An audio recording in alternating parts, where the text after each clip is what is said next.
تحریکیں تھیں کہ کچھ انداز تک تو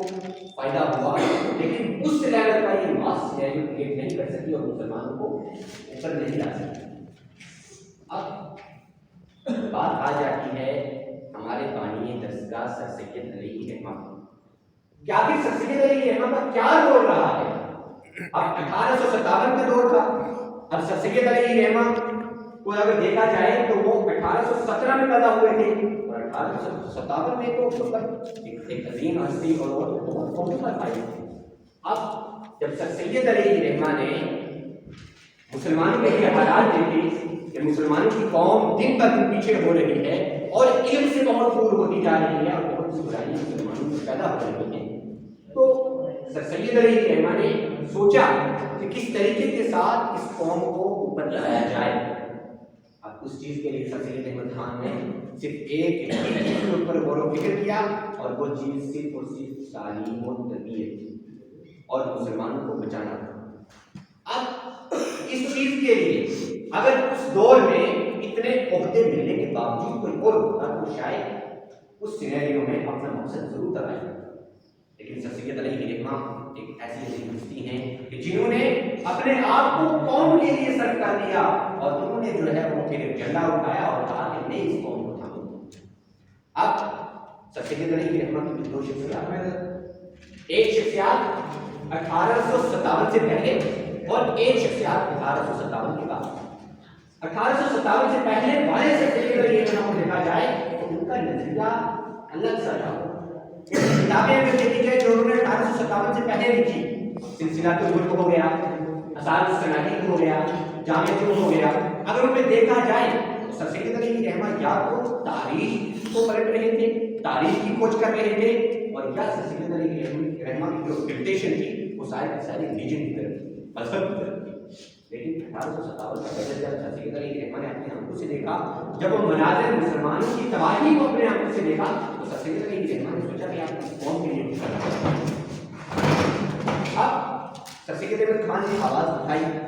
مسلمانوں کے لیے مسلمانوں کو بچانے کی کوشش کی، لیکن میں اس سینیریو کو آپ کے سامنے پیش کرنے سے پہلے میں آپ کسی ایک اور موڑ کی طرف آنا چاہتا ہوں، اور وہ موڑ یہ ہے کہ ادیب لوگ جو لٹریچر پہ کام کر رہے تھے اس وقت ان کا کیا اثر پڑا، اور سر سید علیہ رحمہ کے اوپر اس لٹریچر کا پر لوگ کام کر رہے تھے، جو ادیب لوگ تھے ان کا بہت گہرا اثر پڑا۔ اور کہا جاتا ہے کہ خاص طور پر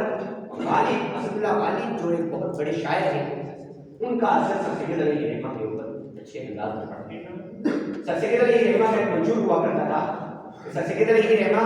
جب بھی اپنی کتاب لکھا کرتے تھے اور اس کتاب کو ریویو کروانے کے لیے یا کچھ اس میں ایڈ کروانے کے لیے وہ اسد اللہ خان غالب کے پاس روز جایا کرتے تھے۔ ایک روز وہ اسد اللہ خان غالب کے گئے تو ان کو ان کے سامنے اپنی کتابیں رکھی تو اسد اللہ خان غالب نے کہا کہ سید احمد، کام تو تمہارا بہت اچھا ہے، آئین عبری تم نے لکھی، جامع لکھی، سلسلہ الملک لکھی، بہت اچھا کام ہے، لیکن غور و فکر کرنے کی یہ بات ہے کہ تم اس تاریخ سے اور یہ جو دور ہے، یہ جو تمہاری قوم ہے، اس قوم کو تم اکبر کے دور سے نکالو اور دور حاضر میں آ کر ان کو رکھو۔ مطلب کہنے کا ان کا مطلب کیا تھا؟ ان کا کہنے کا مطلب یہ تھا کہ ٹریڈیشنل ویلیوز چلی آ رہی ہیں اور جو تم جو کتابیں لکھ رہے ہو وہ کتابیں صرف اور صرف اس قوم کو تاریخ کی طرف راغب کر رہی ہیں، نہ کہ جدید علم کی طرف راغب کر رہی ہیں۔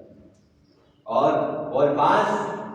اسد اللہ خان غالب کی یاد ہے انہوں نے کیا کہا؟ انہوں نے کہا تھا کہ بیٹا سید، کچھ کرو، کچھ ایسا کرو کہ لوگ تمہیں تمہارے قلم سے نہیں بلکہ تمہیں تمہارے عمل سے۔ یہ سر سید علیہ رحمہ کو غالب نے کہا، اور غالب کا اثر اس دور کے بعد جب یہ حادثہ ہوا تو غالب کے اوپر ایک الگ قسم کی کیفیت، غالب کی باتوں کا اثر سر سید علیہ رحمہ کے اوپر ایک الگ قسم کی پڑی۔ اور پھر سر سید احمد خان اٹھے اور انہوں نے اس قوم کو جدید تعلیم کی طرف لایا، اور حقیقت میں غالب کا اشارہ مغلیہ سلطنت کے ٹمٹماتے ہوئے چراغ کی طرف تھا۔ اب اس بات کے آگے بات کی جائے بہادر شاہ ظفر کو، بہادر شاہ ظفر کو بھی قتل کر دیا گیا، مغل سامراج پورے طریقے سے نیست و نابود ہو گیا، اور کہا جاتا ہے کہ جب بہادر شاہ ظفر کو رنگون کی جیلوں کے پیچھے ڈالا گیا تھا، رنگون کی کالی کوٹریوں کے پیچھے ڈالا گیا تھا، تو بہادر شاہ ظفر کو ایک انگریز کہتا ہے کہ دمدمے میں دم نہیں اب خیر مانگو جان کی، دمدمے میں دم نہیں اب خیر مانگو جان کی، اے ظفر ٹھنڈی پڑی شمشیر ہندوستان کی۔ تو بہادر شاہ ظفر نے کہا تھا کہ انگریز تو بھی سن لے، غازیوں میں بو رہے گی جب تلک ایمان کی، تخت لندن تک چلے گی تیرے ہندوستان کی۔